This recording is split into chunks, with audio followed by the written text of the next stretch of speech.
प्यारे बच्चों, आप सभी को मेरा नमस्कार। इससे पहले हमने प्राचीन कवि कबीरदास के बारे में पढ़ा और नवीन कवि अयोध्या सिंह उपाध्याय का फूल और कांटा पढ़ा और मैथिली शरण गुप्त का नवयुवकों से नामक पाठ पढ़ा। अब मैं आपको तुलसीदास के दोहे के बारे में बताने जा रही हूँ। यह हमारी पाठ्य पुस्तक काव्य निधि और हिंदी साहित्य का इतिहास में है।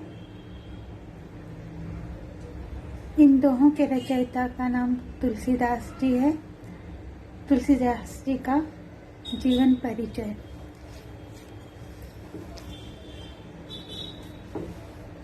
तुलसीदास जी भारतीय संस्कृति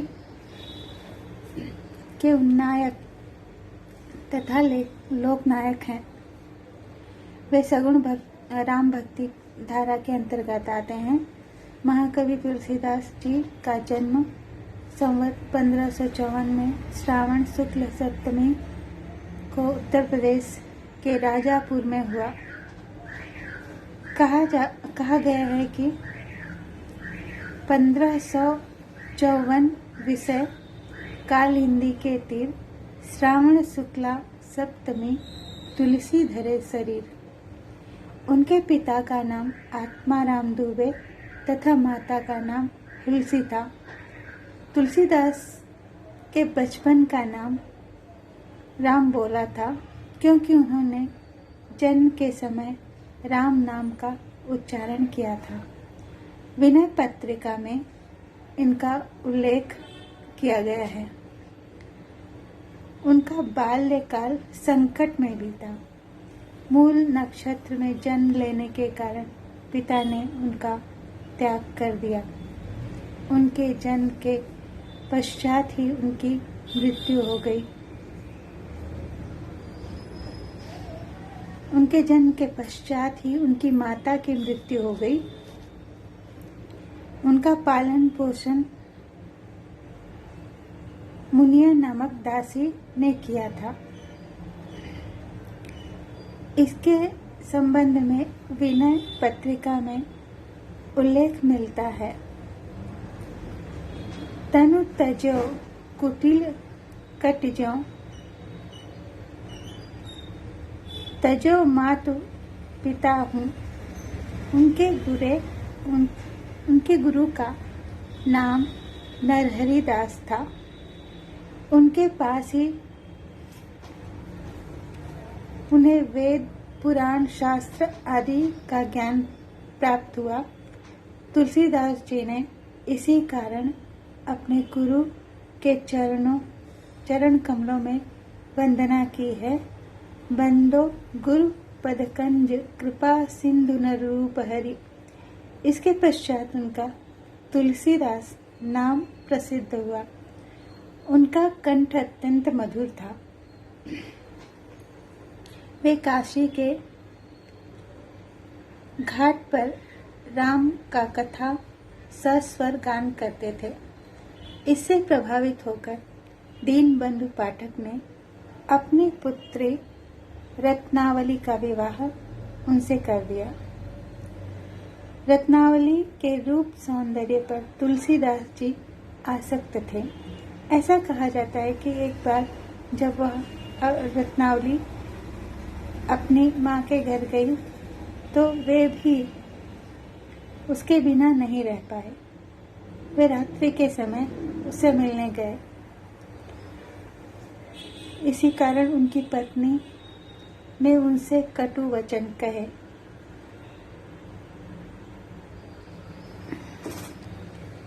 यही कटु वचन उनके लिए संजीवनी बन गए। उन्हें ज्ञान बोध हुआ और उन्हें पूरा विश्व सिया राममय लगने लगा। उसके पश्चात उन्होंने अयोध्या, मथुरा, चित्रकूट आदि स्थानों की यात्रा की। मथुरा में मुरलीधर कृष्ण को देखकर उन्होंने अपने आराध्य राम के प्रति अनन्य निष्ठा होने के कारण कहा, का बनो छवि आपकी, भले बने हो नाथ, तुलसी मस्तक तब नवे, जब धनुष बान लियो हाथ। ऐसा कहा जाता है कि चित्रकूट में उन्हें अपने आराध्य श्री राम के दर्शन हुए। तुलसी ने श्री राम के निष्ठावान सेवक होने के कारण बादशाह अकबर के आमंत्रण को अस्वीकार कर दिया।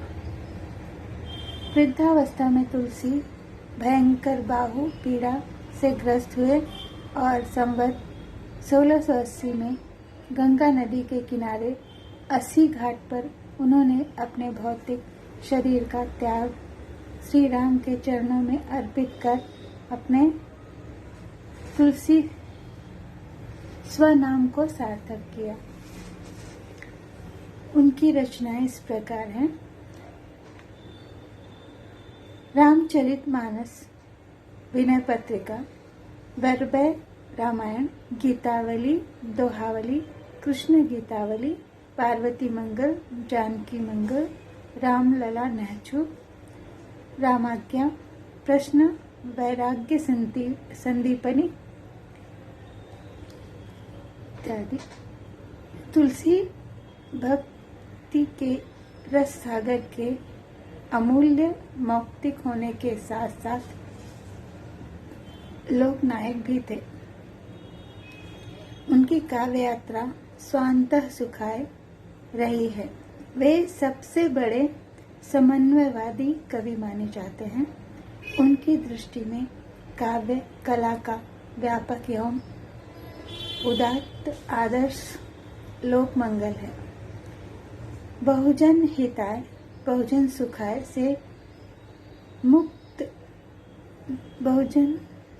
से युक्त उनका रामचरितमानस महाकाव्य भारतीय संस्कृति का दर्पण है। यह मानवीय जीवन मूल्य, आचार विचार तथा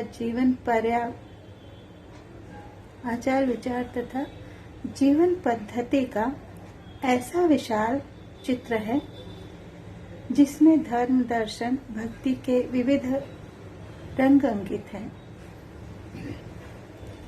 यद्यपि कवि ने विविध पुराणों में निहित राम कथा को आधार बनाया है, तथापि कवि की प्रतिभा के संस्पर्श से इतने भक्ति, दर्शन तथा काव्य का संगम दिखाई देता है। रामचरितमानस उनकी कालजयी कृति है। राम के चरित्र की दृष्टि से वे उनके लिए मर्यादा पुरुषोत्तम, शील, शक्ति तथा सौंदर्य के निधान है। उनमें नर और नारायण का अद्भुत समन्वय हुआ है। श्री राम के माध्यम से उन्होंने समाज के सामने जीवनादर्श, धर्मादर्श, पारिवारिक आदर्श तथा नैतिक आदर्श प्रस्तुत किया है। इसमें समस्त पात्रों के माध्यम से अहिंसा, सत्य, त्याग, विवेक, धैर्य, दया, क्षमा आदि आदर्श मूल्यों को प्रस्तुत किया गया है। राम रावण युद्ध में अमंगल पर मंगल की, असत पर सत की, पाप पर पुण्य की, दुराचार पर सदाचार की, अधर्म पर धर्म की तथा असुरत्व पर सुरत्व की विजय बताई गई है। तुलसी की भक्ति दास्य भक्ति थी। विनय पत्रिका उनकी विनय भावना तथा भक्ति का सागर है। इसमें श्री राम के प्रति उनकी आस्था, निष्ठा, दृढ़ विश्वास, समर्पण आदि भावनाओं की मार्मिक अभिव्यक्ति हुई है। कवितावली बर्बर निष्ठा, दृढ़ विश्वास, समर्पण आदि भावनाओं की मार्मिक अभिव्यक्ति हुई है। कवितावली बर्बर रामायण तुलसी की कला, वैभव से पूर्ण रचना है।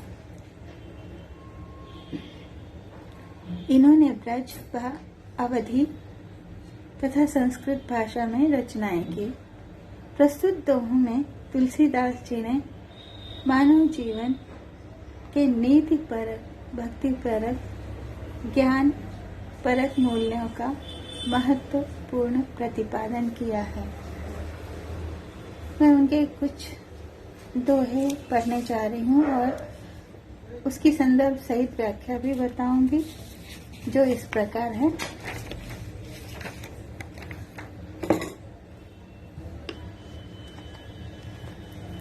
उनका पहला दोहा है, राम नाम मणि दीप धरु, जी है तेहरी द्वार, तुलसी भीतर बाहरहूँ, जो चाहत उजियार।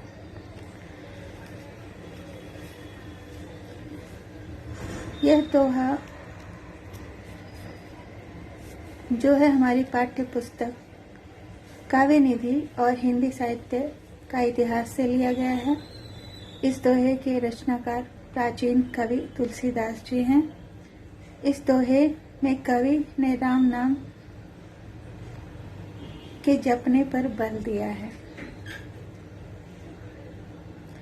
भावार्थ, इस दोहे में कवि तुलसीदास जी कह रहे हैं कि हे मनुष्य, तुम यदि अपने मन के भीतर और बाहर दोनों ओर उजाला चाहते हो तो अपने मुख रूपी द्वार की जीभ रूपी दहलीज पर राम नाम रूपी मणिदीप को रखो।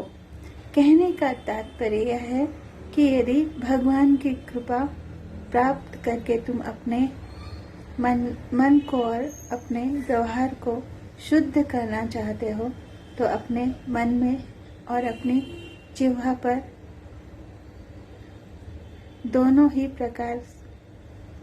जिह्वा द्वारा दोनों ही प्रकार से तुम्हें राम के नाम का जाप करना पड़ेगा। तभी जाकर भगवान को और उनकी कृपा को तुम प्राप्त कर पाओगे। विशेषता, राम नाम के जाप के द्वारा अपने मन अर्थात आत्मा को शुद्ध कर सकते हैं और अपने व्यवहार में सुधार लाकर सभी के साथ विनम्र व्यवहार कर सकते हैं। ऐसा करने से हमारा क्रोध और अहंकार नष्ट हो जाएगा और हम मन से और व्यवहार से शुद्ध हो जाएंगे और ईश्वर की कृपा को प्राप्त कर सकेंगे। उनका दूसरा दोहा है,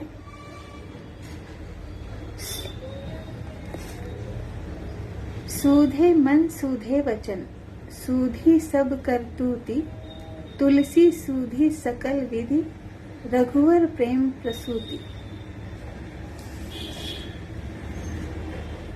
इसका प्रसंग इस प्रकार है। प्रस्तुत दोहा हमारी पाठ्य पुस्तक काव्य निधि और हिंदी साहित्य का इतिहास से लिया गया है। यह दोहा प्रसिद्ध कवि तुलसीदास जी द्वारा रचित है। संदर्भ, इस दोहे में कवि ने मनुष्य के कर्म और वाणी पर प्रकाश डाला है। इसका भावार्थ इस प्रकार है। इस दोहे में कवि तुलसीदास जी कह रहे हैं कि जिस मनुष्य का मन सीधा अर्थात स्वच्छ या साफ होता है और वाणी सीधी होती है अर्थात जो मनुष्य सीधा साधा और सरल स्वभाव का भोला भाला होता है, ऐसे ही व्यक्ति पर ईश्वर की कृपा होती है और उसके सभी कार्य सफल होते हैं। ऐसे ही लोगों से राम प्रेम करते हैं।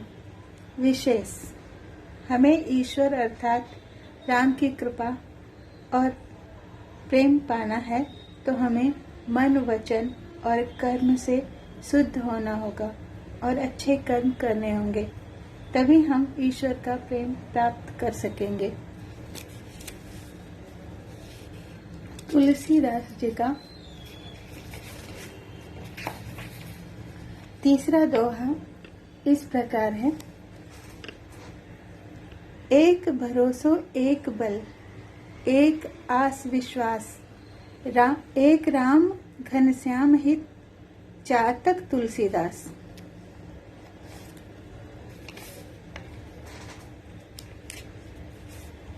इसका प्रसंग इस प्रकार है। प्रस्तुत दोहा हमारी पाठ्य पुस्तक काव्य निधि और हिंदी साहित्य के इतिहास से लिया गया है। यह दोहा प्रसिद्ध कवि तुलसीदास जी द्वारा रचा गया है। इसका संदर्भ इस प्रकार है। इस दोहे में कवि ने ईश्वर पर विश्वास करने के लिए कहा है, क्योंकि वही हमें सत्य के मार्ग पर ले जा सकते हैं।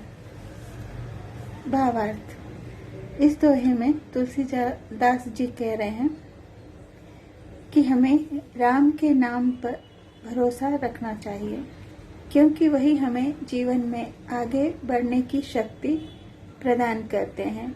वे चातक पक्षी का उदाहरण देते हुए कहते हैं कि जिस प्रकार चातक को घने बादलों पर विश्वास होता है कि वह एक न एक दिन अवश्य बरसेंगे, जब वे बरसेंगे तभी उस जल को पीकर वह अपनी प्यास बुझाएगा, उसी प्रकार हमें भी सिर्फ राम नाम अर्थात ईश्वर पर पूर्ण विश्वास करके ही आगे बढ़ना चाहिए। एक न एक दिन उनकी कृपा हम पर अवश्य होगी। विशेष, इस दोहे में कवि ने चातक पक्षी का उल्लेख किया है। चातक पक्षी वर्षा ऋतु में जब स्वाति नक्षत्र आता है तो उस वर्षा के जल को ही वह पीता है। जब तक उसे स्वाति नक्षत्र के वर्षा का जल प्राप्त नहीं हो जाता, वह आस लगाए रहता है कि कभी तो वह जल उसे प्राप्त होगा। ठीक उसी प्रकार कवि ने हमें भी ईश्वर पर विश्वास करने के लिए कहा है। उनका चौथा दोहा है। मातु पिता गुरु स्वामी, सिख दर करहि सुभाए, लहेउ लाभ तिन्ह जन्म कर, न तरु जन्म जग जाए। इसका प्रसंग इस प्रकार है। प्रस्तुत दोहा हमारी पाठ्य पुस्तक काव्य निधि और हिंदी साहित्य का इतिहास से लिया गया है। इस दोहे के रचयिता प्रसिद्ध कवि तुलसीदास जी हैं। इसका संदर्भ इस प्रकार है। इस दोहे में कवि ने माता पिता, गुरु और स्वामी की आज्ञा का पालन करने पर बल दिया है। वे कहते हैं कि इनके